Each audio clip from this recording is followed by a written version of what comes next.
काय म्हणतात तर पोट्ट्या स्वागत आहे आपल्या एक छोट्याशा ब्लॉग म्हणून तुमच्या. आता सगळ्यांना जय श्री महाकाल. आणि आजच्या ब्लॉग आपण दुपारपर्यंत चालू करता कारण की आपल्या सकाळपासून तर काही काम म्हणून होते भाऊ. आणि कामं नाही आहेत म्हणलं तर भाऊ तेवढं तर भावाच्या फोन आला. भाऊ म्हणते का जंगलावर नाही आला म्हणते. उचल आपली बिल्लो निघलं सुद्धा सारख्या स्पीडनं. हा हो तर पैदल पैदलच होतं. कोणाला फोन लागला तर मला बी नाही सांगत बी नव्हतं कोणाला बोलतो आता. तुम्हाला त्याला बोलू दे ना आपल्याला सगळं आपल्या घरी. बहुत दिवशी आपण चहा वगैरे पिला नाही तर मग मला दूध वगैरे दिसला मस्त. आणि मी घेतला ना भाऊ पटकन गरम करून त्याने. आणि दूध पेताच्या म्हणलं तर काही ना काही सबत तर पाहिजे ना आपल्याला खासाठी.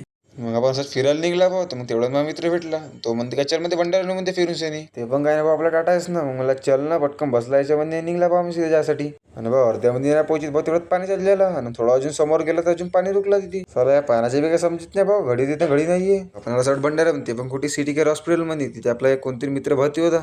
त्याचं नाव तर ना सांगू शकत भाऊ. आपण भेटून वगैरे घेतलं ना आपण चला सीधा आपल्या घराकडच्यासाठी. आता तुम्ही म्हणा का तू वाला स्टार्टायच ना भाई चालच फॅशन प्रो ना. कसं एकाच गाडी जाण्यात मजा नाही भाऊ. मग निघला आपण एकटाच घराकडच्यासाठी. हा तुम्ही ते फॉलोचे बटन नसेल आपलं तर फॉलोचे बटन दाबून टाका पटकन. कसा वाटलं बघतो सांगा तुम्ही कमेंट मध्ये. आणि आजच्या ब्लॉग इथे एंड करतो. तुम्हाला भेटतो पुढच्या ब्लॉग मध्ये.